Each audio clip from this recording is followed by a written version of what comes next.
So yes ಈ question ತೊಗೊಂಡಿದ್ದೀನಿ, important ಕೂಡ ಇದು.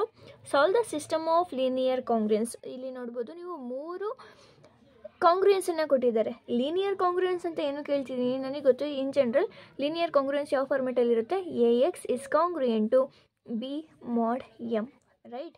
ಇಲ್ಲಿ ಎ ಅನ್ನುವಂಥದ್ದು, ಎ ಅಂತಂದರೆ ಕೊಯಿಫಿಷಿಯಂಟ್ ಆಫ್ ಎಕ್ಸ್ ಏನೇನಿದೆ ಇಲ್ಲಿ 1 1 1 ಇದೆ ಅಷ್ಟೇ.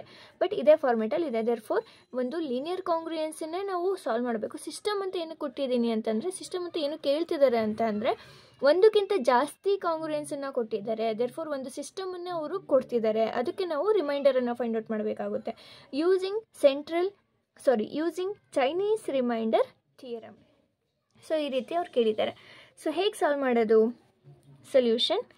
ಸೊ ಈಗ ಇಲ್ಲಿ ಏನು ಕೊಟ್ಟಿದ್ದಾರೋ ಎಕ್ಸ್ ಈಸ್ ಕಾಂಗ್ರುಯೆಂಟ್ ಟು, ಇಲ್ಲಿ b in general b x x is congruent to b mod M in general formula. ಇದರಲ್ಲಿ 3 ಈಕ್ವೇಷನ್ಸ್ ಕೊಟ್ಟಿದ್ದಾರೆ. ಸೊ ಏನು ಮಾಡ್ತೀರಾ? This is B1 B2 B3, M1 M2 M3 ಅಂತ ಬರ್ಕೋತೀರಾ. So given B1 B2 B3, next M1 M2 and M3. So B1 ಜಾಗದಲ್ಲಿ ಏನಿದೆ? 2. Next B2 is 3, B3 is 2.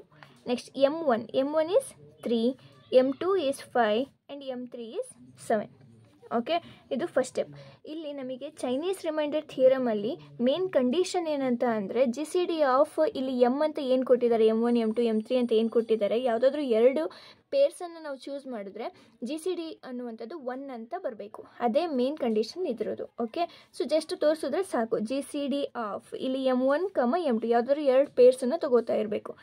M1, M2 ಅಂತಂದರೆ 3, 5 is equals to 1. 1 ಆಗಿರುತ್ತೆ, ಬೇಕಿದ್ರೆ ನೀವು ಚೆಕ್ ಮಾಡಿ. Next GCD of ಈಗ ಬೇರೆ ಪೇರ್ಸ್ 5, 7 ಈಕ್ವಲ್ ಟು 1. ಅಗೇನ್ ಇನ್ನೂ ಒಂದು ಪೇರ್ ಯಾವ್ದು ಸಿಗುತ್ತೆ? 7, 3 ಅಥವಾ 3, 7 equal to 1.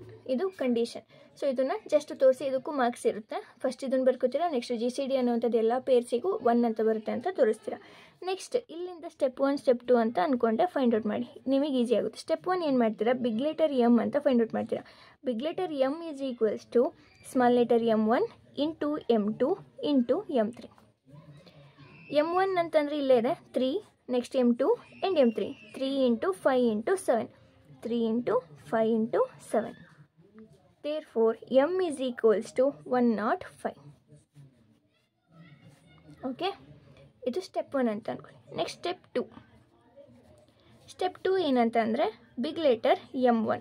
Big letter M1 ಅಂತಂದರೆ M divided by M1. M ಅಂತಂದರೆ 105 divided by small letter M1 ಅಂತಂದರೆ 3. Therefore answer 35. Next big letter M2. M2 ಅಂತಂದರೆ M divided by M2. 105 divided by M2 ಅಂತಂದರೆ 5. Therefore answer is 21. Next M3. M divided by M3. 105 divided by M3 ಏನಿದೆ 7 ಇದೆ. Therefore 15. Step 2. Okay, next step 3. Step 3 general formula ಅಂತ ಒಂದು ಬರ್ಕೊಳ್ಳಿ. MK small big letter MK XK is congruent to 1 mod small letter MK. K is equals to 1 ಹಾಕಿದ್ರೆ ಇಲ್ಲೇನು ಬರುತ್ತೆ? M1 X1 is congruent to 1 mod M1. M1 ಅಂತಂದರೆ ಇಲ್ಲಿ already ಸಿಕ್ಕಿದೆ ನಮಗೆ 35. ಇಲ್ಲಿ X1 is congruent to 1 mod M1 ಅಂತಂದರೆ 3 ಇದೆ. ಸೊ ಈ ಈಕ್ವೇಷನ್ನ ನಾನು ಏನಂತ ಬರ್ಕೋಬೋದು? 3 divides 35x1 minus 1. ಈಗೇನು ಮಾಡಬೇಕು? X1ಅನ್ನು ನೀವು ಫೈಂಡ್ ಔಟ್ ಮಾಡಬೇಕು. ಈ ಸ್ಟೆಪ್ಪು ನೀವು ಕ್ಲಿಯರಾಗಿ ಅರ್ಥ ಮಾಡಿಕೊಂಡ್ರೆ, ಚೈನೀಸ್ ರಿಮೈಂಡರ್ ಥಿಯರಮ್ ಕೊಟ್ಟರೆ ನೀವು ಆರಾಮಾಗಿ ಇದು 7 ಮಾರ್ಕ್ಸಿಗೆ ಕೊಟ್ಟಿರ್ತಾರೆ, 7 ಮಾರ್ಕ್ಸ್ ಸ್ಕೋರ್ ಮಾಡ್ಬೋದು. ಬೈ ಇನ್ಸ್ಪೆಕ್ಷನ್ ಫಸ್ಟ್ ವಿಡಿಯೋಲಿ ನಾವು find the least positive value ಅಂತ ಕಂಡುಹಿಡಿದ್ವಲ್ಲ, ಅದೇ ರೀತಿ ಇಲ್ಲೂ ಕೂಡ X1ಗೆ ಏನನ್ನು ಸಬ್ಸ್ಟಿಟ್ಯೂಟ್ ಮಾಡಿದ್ರೆ 3 ಅನ್ನುವಂಥದ್ದು ಈ ನಂಬರನ್ನು ಡಿವೈಡ್ ಮಾಡುತ್ತೆ ಅಂತ. ಸೊ x1ಗೆ 1 ಕೊಡೋಣ. x1ಗೆ 1 ಕೊಟ್ಟರೆ 35 1 35 -1 ಅಂತಂದರೆ 34. ಆ 34 3 ಅನ್ನುವಂಥದ್ದು, ಆ 34 ನಂಬರನ್ನು 3 ಅನ್ನುವಂಥ ಡಿವೈಡ್ ಮಾಡುತ್ತಾ ಚೆಕ್ ಮಾಡ್ಕೊಳ್ಳಿ ಬೇಕಿದ್ರೆ. 34 ಡಿವೈಡೆಡ್ ಬೈ 3 11.33 ಬರ್ತಿದೆ. ಅಂದರೆ ಪಾಯಿಂಟಲ್ಲಿ ಬರ್ತಿದೆ ಅಂದರೆ ಎಕ್ಸಾಕ್ಟಾಗಿ ಡಿವೈಡ್ ಮಾಡ್ತಾ ಇಲ್ಲ ಅಂತ. ಸೊ ಈ ನೆಕ್ಸ್ಟ್ 2 ಹಾಕಿ ನೋಡೋಣ. 35 × 2 -1 69 ಬರ್ತಿದೆ. ಅದು 3ನ ಡಿವೈಡ್ ಮಾಡುತ್ತಾ, ಡಿವೈಡೆಡ್ ಬೈ 3 ಎಕ್ಸಾಕ್ಟಾಗಿ ಡಿವೈಡ್ ಮಾಡ್ತಿದೆ. ದೇರ್ ಫೋರ್ x1ಗೆ ಏನಂತ ನಾವು ಹಾಕಬೇಕು, 2 ಅಂತ ಸಬ್ಸ್ಟಿಟ್ಯೂಟ್ ಮಾಡಿದ್ರೆ ಈ 3 ಅನ್ನೋದು ಈ ನಂಬರನ್ನು ಡಿವೈಡ್ ಮಾಡುತ್ತೆ ಅಂತ. ಸೊ ಇಲ್ಲಿ ಏನು ಬರುತ್ತೋ ಅದು ಅಲ್ಲ ಇಲ್ಲಿ ಬರೆಯೋದು. ಇಲ್ಲಿಗೆ ನೀವು ಏನು ಸಬ್ಸ್ಟಿಟ್ಯೂಟ್ ಮಾಡಿದ್ರೆ 3 ಅನ್ನುವಂಥದ್ದು ಆ ನಂಬರನ್ನು, ಹೋಲ್ ನಂಬರನ್ನು ಡಿವೈಡ್ ಮಾಡುತ್ತೆ ಅಂತ. ಓಕೆ, ಇದೇ ರೀತಿ k = 2 ಅಂತ ತಗೊಂಡ್ರೆ ಈ ಈಕ್ವೇಷನ್ ಏನಾಗುತ್ತೆ, m2 x2 is congruent to 1 mod m2. m2 ಅಂತ ಅಂದರೆ 21 ಬಂದಿದೆ. x2 is congruent to 1 mod m2 ಅಂತಂದರೆ again small letter m2 is 5. ಇದನ್ನು ಯಾವ ರೀತಿ ಬರ್ಕೋಬೋದು, 5 divides 21x2 - 1. ಸೊ ಇಲ್ಲಿಗೆ ಏನು ಸಬ್ಸ್ಟಿಟ್ಯೂಟ್ ಮಾಡ್ಬೋದು ಬೈ ಇನ್ಸ್ಪೆಕ್ಷನ್, x1ಅನ್ನು 1ಇಂದ ಸಬ್ಸ್ಟಿಟ್ಯೂಟ್ ಮಾಡಿ. 1 ಅಂತ ಅಂದರೆ 21 1 21 -1 ಅಂತಂದರೆ 20 ಆಗುತ್ತೆ. ಆ 20 ಅನ್ನೋದು ಆ ನಂಬರನ್ನು 5 ಡಿವೈಡ್ ಮಾಡುತ್ತಾ, 20 ಡಿವೈಡೆಡ್ ಬೈ 5 ನೋಡ್ಬೋದು. ಇಲ್ಲಿ ಎಕ್ಸಾಕ್ಟಾಗಿ 4 ಬರ್ತಿದೆ, ದೇರ್ಫೋರ್ ಡಿವೈಡ್ ಮಾಡ್ತಾ ಇದೆ ಅಂತ. ದೇರ್ಫೋರ್ x2ಗೆ ಏನು ಸಬ್ಸ್ಟಿಟ್ಯೂಟ್ ಮಾಡ್ಬೋದು ನಾವು, 1 ಅಂತಲೇ ಸಬ್ಸ್ಟಿಟ್ಯೂಟ್ ಮಾಡ್ಬೋದು. Next k = 3. k = 3 ಅಂತಂದರೆ m3. ಇಲ್ಲಿ m3 x3 is congruent to 1 mod m3. m3 ಅಂತಂದರೆ ಏನು ಬಂದಿತ್ತು, 15 ಬಂದಿದೆ.